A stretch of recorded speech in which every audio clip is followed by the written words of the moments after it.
Allez, Moumouni, bonjour. Allez, ce matin, on va parler de Scrabble surtout, et on a deux invités, ça vient pas souvent par ici. D'abord, le tout premier, Hervé Boni, président de la Fédération béninoise de Scrabble. Monsieur Boni, bonjour. Bonjour, monsieur. Bienvenue sur Actu Matin. À côté de vous, François-Xavier Adjovi, lui qui a été champion du monde de la discipline. C'est un pratiquant de la matière. Monsieur Adjovi, bonjour. Bonjour, Tanguy. Bienvenue sur Actu Matin. Merci. Allez, ce matin, donc, on va parler Scrabble, Ali. Oui, on va parler Scrabble et parler des champions du monde. Tanguy sur ce plateau avec nous, comme vous l'avez précisé tout à l'heure, le président de la fédération, Hervé Boni. Bonjour à vous, monsieur.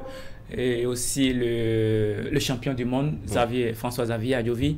Merci d'avoir accepté notre invitation. Alors, ma première question se sera adressée directement au champion du monde.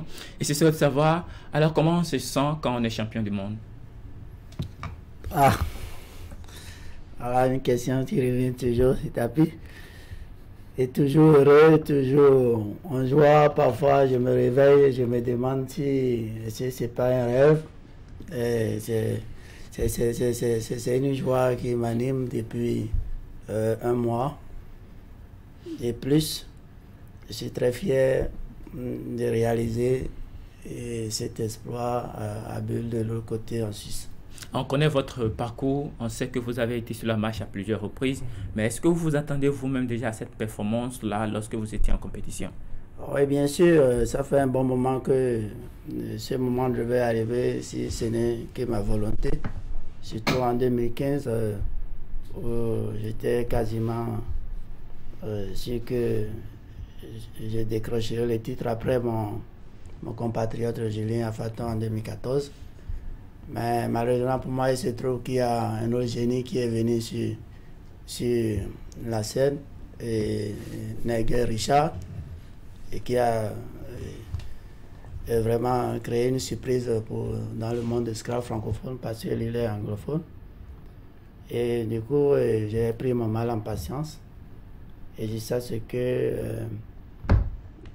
cette année, Dieu a exaucé ma prière. Comme on le dit, la patience paie toujours. Monsieur le Président, vous étiez dans les coulisses. Alors, vous, comment avez-vous vécu en fait cette finale? Il faut dire que je suis passé par toutes les émotions au cours de cette finale épique parce que nous, on était dans une salle à part avec les autres membres de la délégation. Et la retransmission de la finale faisait que nous, on voyait à la fois les tirages de Xavier et de son adversaire. Alors donc, on savait à peu près ce que l'adversaire pouvait jouer. Alors, quand l'adversaire avait de belles lettres, on voyait. Quand Xavier avait été en train de gérer ses mauvaises lettres aussi, on voyait. Donc, on était passé par toutes les émotions parce que chaque fois que l'adversaire devait jouer, on savait déjà à peu près le nombre de points qu'il devait prendre. On savait s'il devait prendre de l'avance ou pas. Donc, vraiment, on est passé par toutes les émotions. Alors, on a concocté quelques images pour ce matin pour parler de la fin de la première manche de cette compétition, et on aura sur les images tout à l'heure le résultat pour à la fin de cette première manche. François-Xavier qui avait quand même une très belle avance, 445 à 403 pour la première manche remportée par François-Xavier. Et au niveau de la deuxième manche, il y a eu des remontades. À un moment donné, François-Xavier était à 170 et puis dépassé, donc l'adversaire était donc Ousmane était à 256. Après, François-Xavier est passé à 220 pendant que l'adversaire est à 327, plus de 100 points d'écart. Et puis ensuite, on voit François-Xavier à 448 et puis l'adversaire qui est ensuite à 449. Je dirais tout simplement pratiquement à un point de son adversaire. Et puis au niveau à la fin de cette deuxième manche, François-Xavier prend l'avance avec 489 points sur 476 pour remporter donc cette dernière deuxième manche. Et puis au niveau de la troisième manche qui termine sur un score de 403 à 475 pour ce que nous avons concocté pour ce matin. Alors dites-nous, François-Xavier, à quel moment la situation s'est décantée? Oui, je dirais la situation s'est décantée surtout au cours de la deuxième ronde, la deuxième manche comme vous le dites là. Et là, j'étais vraiment mené. J'étais vraiment mené que la première manche. Mais il fallait revenir au score très rapidement. Et ça, c'est ce que je faisais. Mais l'adversaire m'a donné une chance en inscrivant d'abord un mot qui n'existe pas dans le dictionnaire français. Et moi, je suis contesté pour gagner un tour. Et chemin faisant, il inscrit encore à 2 coups de la fin un deuxième mot non valable. Et j'ai contesté à raison. Ce qui m'a permis de le dépasser par la suite et de remporter ça. Dis donc, comment est-ce qu'on s'arrange pour connaître les mots qui n'existent pas dans un dictionnaire français? Vous avez bêché tous les mots du dictionnaire et lequel des dictionnaires avez-vous ingurgité pour pouvoir imaginer que tel ou tel mot n'existe? J'avoue que je suis très admiratif. Ah oui, en fait, le dictionnaire, c'est l'officiel du Scrabble. L'officiel du Scrabble, c'est ça que nous appelons l'ODS qui est en cours. Parce qu'à chaque 4 ans, il y a des nouveaux mots qui sont intégrés. Donc, c'est Mattel et Larousse qui édite ce dictionnaire qui prend en compte les mots le courant dans tous les pays, on concorde et puis on intègre. Nous, on n'accepte pas les mots de trelle du lion. Et certains préfixes ne sont pas admis ici. Donc, c'est ça qui fait la différence entre le Robert, l'universel et l'ODS que nous utilisons. Alors, Monsieur le Président, quel a été, je dirais, l'avantage de François Xavier au cours de cette finale-là? Alors, François Xavier a fait jouer 2 atouts principaux, 2 atouts que tout bon Scrabble devrait avoir. C'est primo, la maîtrise du vocabulaire. Comme il vient de le dire, par 2 fois, il a su contester des mots qui n'étaient pas valables. Alors, s'il laissait passer ces mots, vous comprenez bien que l'adversaire aurait creusé l'avance. Donc, ça, c'était son premier atout. Le deuxième atout, c'est l'expérience des finales, je dirais. Parce que Xavier est quand même un joueur expérimenté, plus de 20 ans de pratique régulière du jeu, plusieurs finales à son actif. Quand on regarde l'adversaire, on sent qu'à un moment donné, il était un peu dans l'euphorie parce qu'il était déjà sûr de remporter. Notamment sur le deuxième faux mot qu'il a joué parce que c'était avec un joker. Alors quand vous jouez avec un joker, vous pouvez le nommer par ce que vous voulez. Alors lui jouait Opale, O-P-A-L-E, ce que tout le monde connaît. Mais au moment d'inscrire sur le bulletin témoin, parce que quand vous jouez un neutre, vous êtes tenu de préciser, il va écrire O au lieu de A, tout simplement. Alors, donc, c'est cette petite erreur qui a fait que... donc, on sent qu'il n'était pas concentré, il était trop euphorique. Alors, donc, contrairement à Xavier, qui a quand même l'expérience de ces grandes rencontres et qui sait maîtriser ses nerfs, qui sait comment gérer ce genre de stress. Ouais. Tanguy, on n'a pas fait une présentation exhaustive ce matin. François Xavier, c'est un professeur de mathématiques. Et ma question serait de savoir comment un professeur de mathématiques peut se retrouver à exceller dans un sport a priori réservé aux amoureux des lettres. Ah oui, comme vous le voyez, ce jeu, c'est effectivement le jeu des lettres. Mais toutes les lettres ici, les alphabets ici sont chiffrés. Et le plateau sur lequel nous jouons aussi, c'est des cases. Vous voyez là, vous voyez des cases et bleu foncé, et bleu clair et rose là. Oui. C'est les mots contre triple, mots contre double, et lettres contre triple, lettres contre double. C'est-à-dire, chaque fois quand tu poses un mot, tu dois compter la valeur escomptée de ce mot.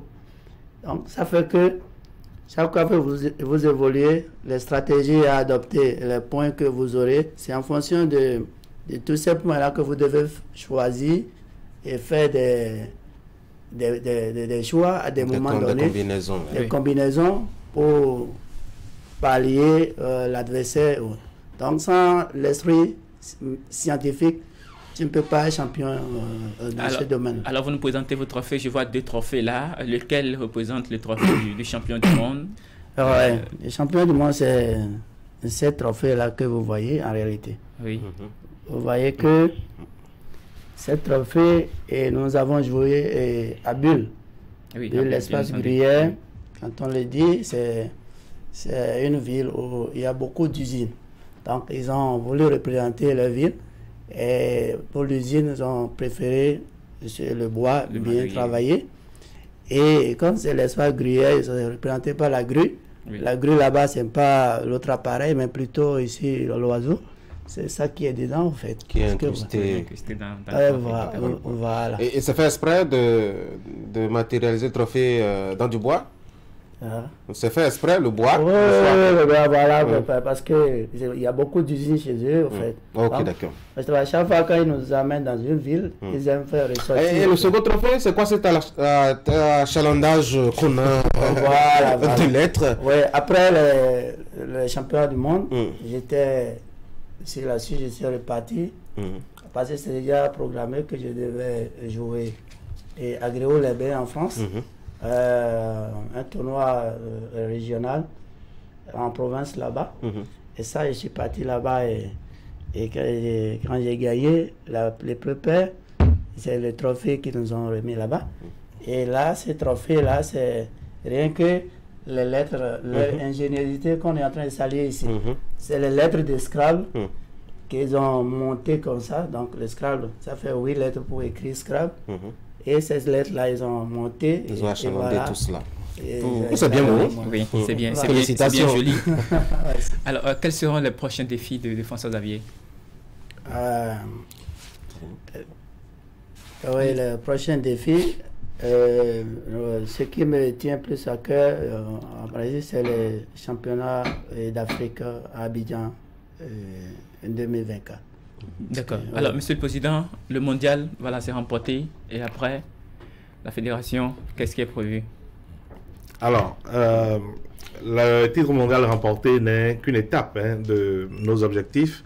La prochaine étape, c'est déjà de maintenir la compétitivité de nos joueurs à travers l'organisation de tournois réguliers, à travers un meilleur fonctionnement de l'équipe nationale, qui est composé des 12 meilleurs joueurs béninois.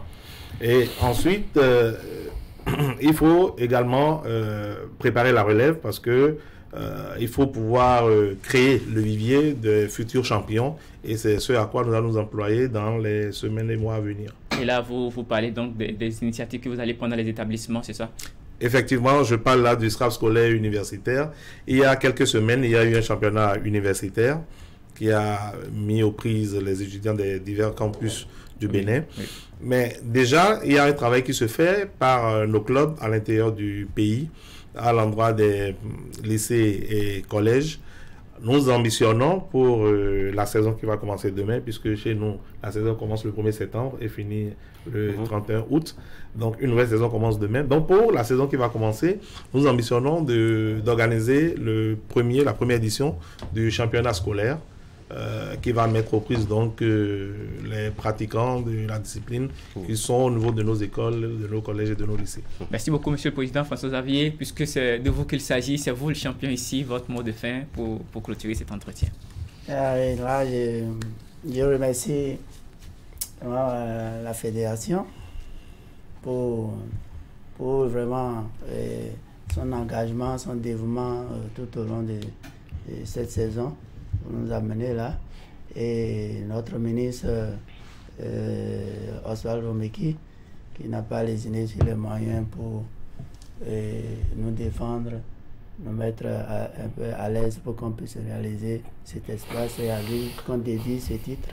Félicitations à vous, Tanguy. Le Bénin est champion du monde de Scrabble, d'élite classique, si je précise bien. Merci à vous, Tanguy. On a Merci beaucoup à vous. Profité de vos 10 minutes. Ah oui, absolument. Merci beaucoup à vous, Ali Moumouni, d'avoir amené ces deux intéressants invités sur mon plateau. Hervé Boni, président de la Fédération béninoise de Scrabble, et puis l'autre qui porte fièrement un le drapeau national à l'international, François Xavier Adjovi, Scrabble béninois, est champion actuellement de la discipline, champion du monde, faut-il le préciser, de la discipline.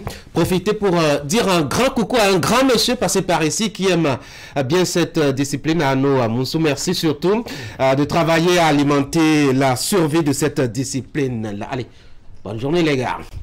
Mesdames et messieurs, il y a déjà mon invité au téléphone qui a déjà décroché mon appel.